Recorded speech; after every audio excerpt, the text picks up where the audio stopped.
interest on housing loans, investments in government securities and shares and listed companies incurred up to 100,000 rupees per month as deductible expenditure in the calculation of personal tax. That's a wonderful incentive.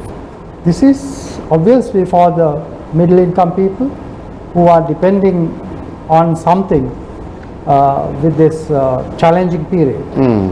And Zulfick, what are the other sort of golden nuggets that are there? Have you had a chance to look at that? Well, Faraz, one interesting thing that the Prime Minister mentioned in his opening statement was that the government is hoping to reduce its public debt. Now it's at around 90%, the cap is at 90%, so the government is hoping to reduce it to around 60%. Now, to reduce it to 60 to 70%, what the Prime Minister says is that they hope to obtain bilateral development loans, which is at least around 400 million US dollars. But all in all, like Mr. Dias said, it looks like a very progressive budget that we've seen in this presentation today, where mainly the low-income earners in the country have been benefited by various proposals that have been put forward by the Prime Minister on behalf of the government, especially with regard to Samruddhi beneficiaries and moratorium for loans on tourism and so on. I notice here that in the construction sector, the private sector construction firms facing payment delays from government agencies will be able to access up to 90% of the outstanding amount I suppose by factoring or discounting it. That's another fillip to the economy, isn't it? Now these are measures taken to stabilize the economy. Right. And if you take, for an example, now they are encouraging people to send in money. Yes. The budget has proposed to pay rupees 2 per dollar above the normal exchange rate. 2 rupees per dollar. For the expatriate remittances. The remittances coming in through banks in Sri Lanka. I just want to stop you there for 1 second and tell you that I'm so pleased about that, because forever and a day over the last 5 years we've bemoaned the fact that there is nothing really special for our expatriate workers. There's no special line at the airport, there's no special treatment. They're like just normal people, but they are sending us valuable dollars back. So that must be very, very welcome news indeed. Yes, this is very encouraging. I mean, we all know that the jobs that our Sri Lankans who are working there, out there, they are having various challenges. So these difficult times, whatever the money that they get to send down here, and the families could benefit out of this. Very good, excellent news. Anything more like that? There are quite a few points like that. Now, for an example, the plantation sector. Ah, yes. That's another very interesting area where the government has proposed from January 2021, the wage of a plantation industry worker will be 1,000 rupees per day, which was their agitation for the last so many years. Absolutely. And 1,000 is a magical figure. Yes, indeed. Because the young people from the estate sector are, coming out of the estates, and they are going all over the countryside. And I mean, they go as domestics and they work in the various areas, informal sector. So now this will stabilize the estate sector to a large extent. I see that the tourism industry has hardly been forgotten, because the moratorium on loans obtained by the tourism industry to be extended until September 2021, and that I know is will be welcome news to all those poor souls who've got empty hotels and millions of worth of debt. Tourism sector for us, for sure, is an area that we have to give concessions at this juncture. And the government has concentrated on that, and they have offered quite a lot to the tourism sector.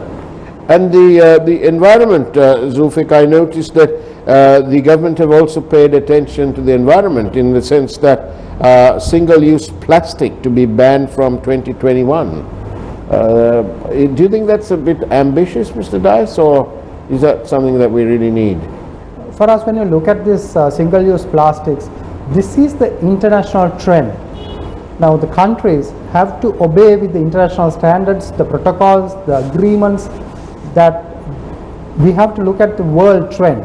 So we have to go with that. And I feel this is a very positive move, which was earlier explained by the Secretary to the Ministry of Environment, Dr. Anil Jasing, that this is a step that encourage a lot of local produce for packaging.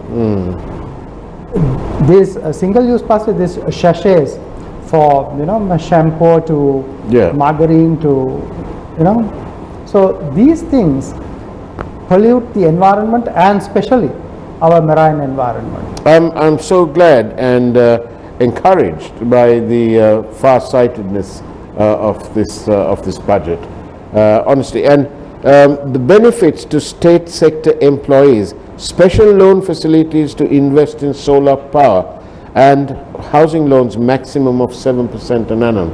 Again, a really great move, a popular move. What do you think it'll do to the vote base? For us, these are things that you have to do in mid to long term.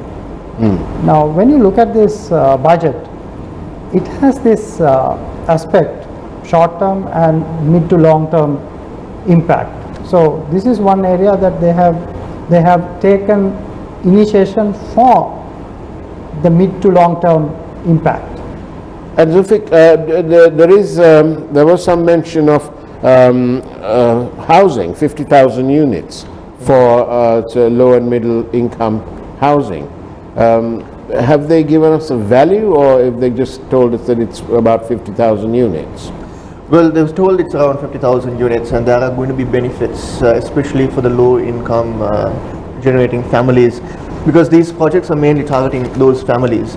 Now, another interesting fact that I found in this budget document was that the technology sector, which is one of the most important sectors in the world right now, is benefited via this budget, because 8,000 million rupees is allocated for the expansion of the technology center, in addition to several thousand millions to boost connectivity, especially 4G technology across all villages in Sri Lanka. So connectivity is something very important.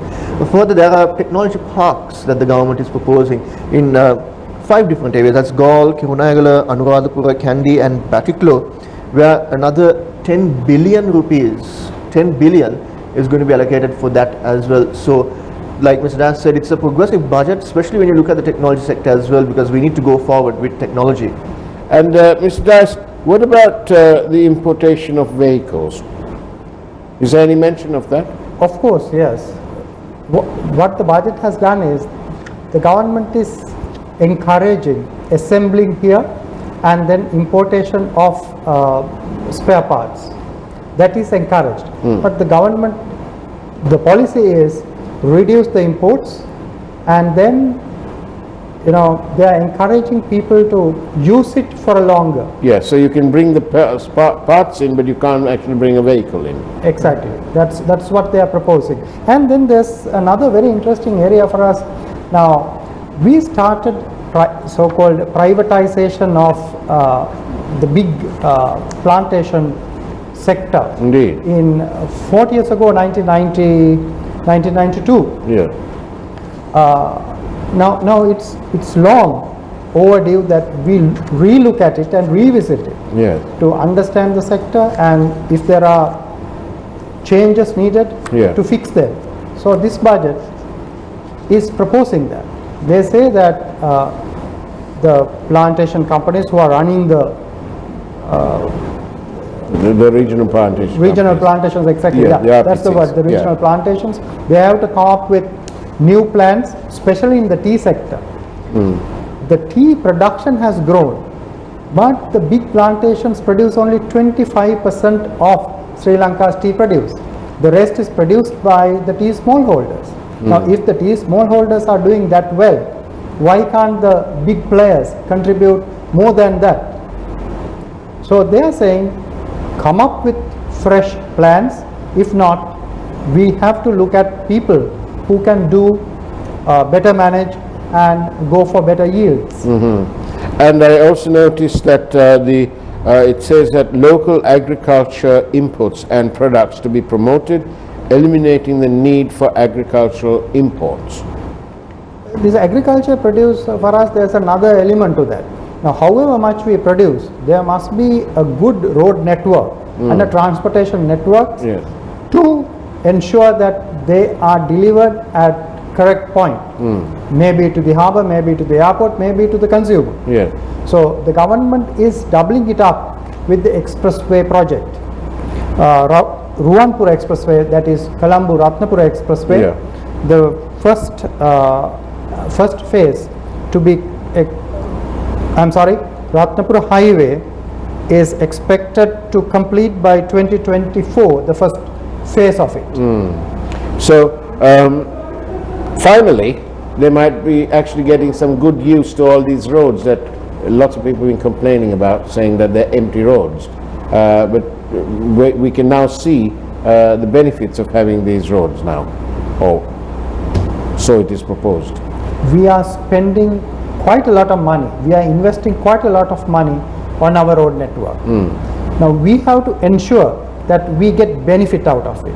The benefit is it has to be coordinated effort to utilize the road network to the benefit of the people. It is not for the people who are going for trips. Ah, yes, trips, that's another story altogether. Tax relief proposed for textile manufacturers.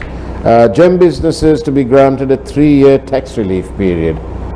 I mean, much of the gem industry relies on the tourism sector, and without tourists, goodness knows what the gem merchants are doing other than polishing the stones.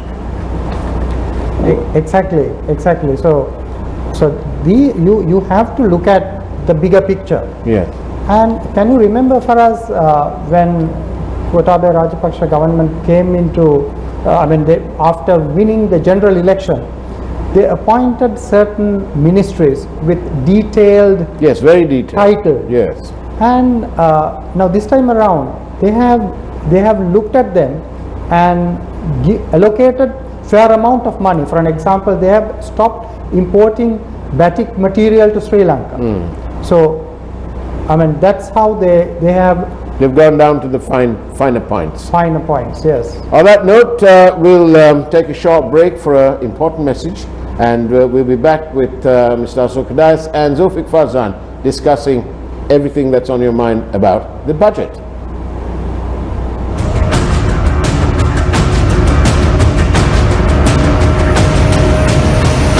Newsfirst, Newsline with Faraz Shauketaly.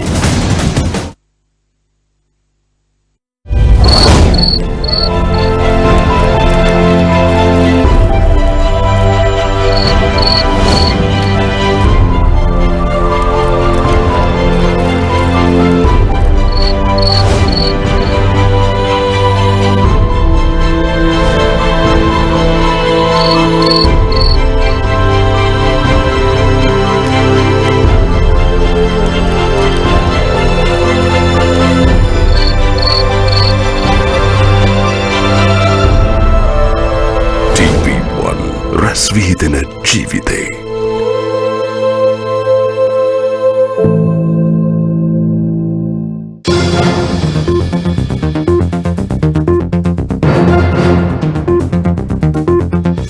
Mahanayaka of the Ramanya sect, most venerable Napane Premasiri Thera passes away.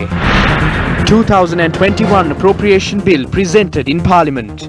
Wages of estate workers to be hiked to 1,000 rupees. Proposals for concessionary housing loans, simplified tax system to be introduced.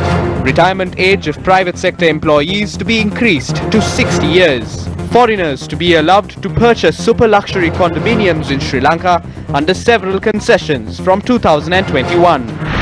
Production economy to be prioritized. Plans afoot to achieve a 6% growth while narrowing the budget deficit and decreasing debt burden. A statement from the Prime Minister in Parliament.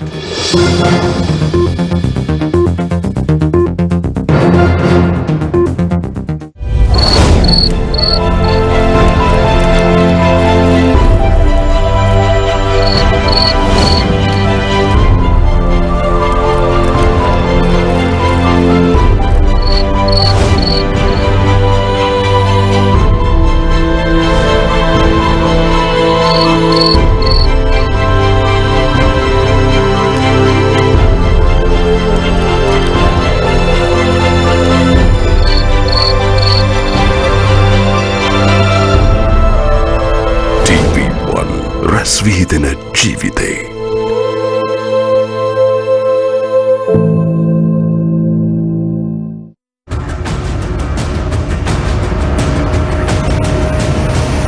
Newsfirst, Newsline with Faraz Shauketaly. And welcome back to Newsline Live. We're discussing the budget with senior journalist Asoka and Mr. Zulfick Farzan is here with all the data. Mr. Dias, while Zulfick is preparing the power sector, I'll ask you about the taxes, the e-taxes and the e-business. What's that? How's Mr. Rajapaksa addressed that? The Prime Minister has taken it up strongly in this budget, and there's this proposal that from 1st April 2021 the taxes will be filed only on an e-filing system, Right. which is a very positive thing. That's quite good, isn't it? That will have the transparency and that will have the accessibility, and that will make it a lot easier. And I also understand they're going to have a special court system to appeal for tax appeals. Exactly. The taxing is an area that the government has concentrated a lot. One is collecting revenue, and to ensure that we have a balance of income from the loans to foreign aid to, there must be a balance how much percentage we collect from our taxes and what sort of measures we have taken to ensure that the expected tax is collected smoothly. And Zulfick Farzan, what did our dear Finance Minister, Prime Minister Mahinda Rajapaksa, what did he have to say about the power sector? So he started off by saying that, over the past 5 years, no projects were, given approval to go ahead with expansion of the power sector for more energy to be added to the the national grid. But he says because of this, between 2021 and 2022, Sri Lanka is definitely going to face an energy crisis. So the Prime Minister says that 300 megawatt natural gas plants are to be constructed and will be added to the national grid close to the Lakvija power plant. Now, in addition to that, the government is also proposing to amend the Public Utilities Commission Act, that's the PUCSL Act, so that they can implement the rapid implementation of these projects that are being stalled because nothing had happened over the past 5 years. Now, also one thing that the government is doing is they've looked at renewable energy. They're focusing on renewable energy as well. That's why for the public sector, they've offered concessionary loans to go for solar systems or renewable energy platforms. And another 1,000 megawatts of renewable energy will be added to the national grid through the proposed budget. And 100,000 homes are going to be given concessionary loans to get solar power installed. That's excellent news. And we are also told that a 7-year tax holiday to be granted for renewable energy projects, which would get the entrepreneurs licking their fingers and look at the figures. But also we are told that the PUCSL Act to be amended is going to have a lot of positivity about that, because there were some anomalies in that act which precluded the renewable energy projects, especially the smaller ones, to get going. And Mr. Das, what else have you got there? Another interesting area for us is that the finance companies, in this budget they have looked at the amendments to the existing law, the section in the central bank to govern Yes, financial companies. Long overdue that. That is for sure, yes. So they have advised to get the ball rolling, and then it's very interesting to say that when the Prime Minister pronounced that out of 58 finance companies functioning in the country, only 20 companies amount for assets over 20 billion. So will they, that means, are they going to be encouraging consolidation? Exactly. That's the direction that the government is advocating. So these are very interesting things, especially in this financial situation. Yeah. We have to foresee things and take appropriate action, because we all know that the economy is having a recession. So under the given circumstances, the government has given special attention to areas that might get into trouble. And Sri Lanka never forgets its foreign friends, and in the quest to encourage investment, expatriates will be permitted to purchase luxury apartments with new measures to be implemented. I'm told that they can pay in foreign currency. Exactly. That's another special area in this budget. See, here in Colombo Metropolis, we all could see a lot of construction is going on, and Indeed. condominiums are coming up. So we have to look at how we could make sure that they are occupied, and that investment that we have already made is recovered. And the telecom sector, an area where the government collects a lot of taxes, has not been left behind. The Telecom Development Fund allocation of 15,000 million rupees, a project implementation between 2020 and 2022. Mobile and fixed broadband to be covered under this project. Another important element? For us, in this, the important thing is universal coverage. It is not only the Western province, it is not only the Southern and the Central province that we have to cover. We have to cover the entire country. And with this COVID situation, the schools and the higher education institutes are somewhat having challenges. Technologically dependent. Everybody says go for distance learning. To actually reap the benefits of distance learning, there must be internet connectivity, which is good connectivity. So this sort of investment will pave the way to ensure that the entire country is covered, which will support lot of things. The e-governance is another area that we are concentrating. To achieve the objectives of e-governance, there must be a good backbone of Absolutely. internet connectivity.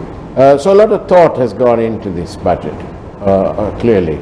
And I see also that for weeks and weeks we go on and say how important the role of the stakeholders in Sri Lanka, the people of Sri Lanka, how important their role is. And here we go, companies employing more than 50 to be charged a tax of 0.5% of revenue to fund a COVID unemployment insurance scheme. That's responsible citizenship, isn't it? Insurance is an area that Sri Lanka can work with. Sri Lanka has to concentrate on.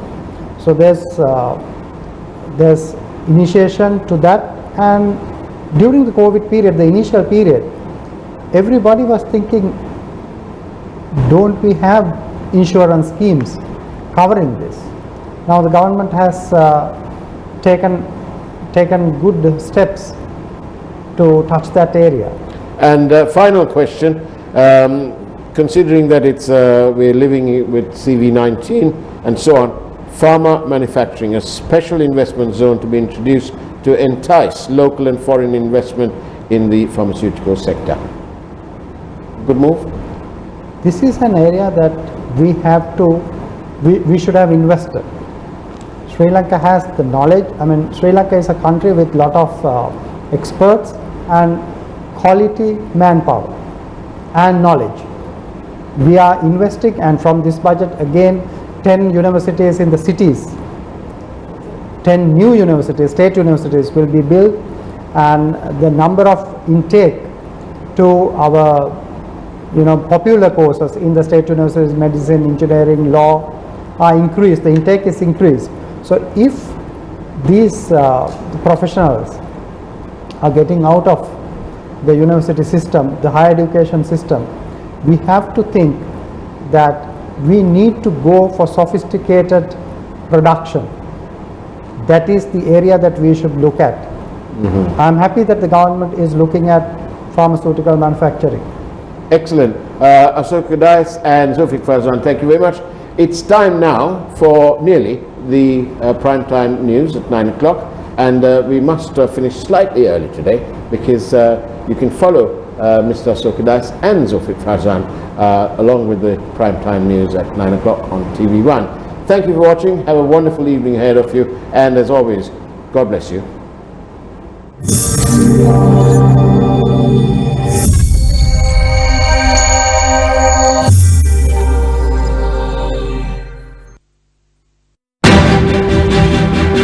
යුද්ධය දැන්වීමවට පත් කරලා අපි දැන් අවදි වෙන්න වෙලාව පොලිය කරණයෙන් විශාල ධනයක් ලෝකෙට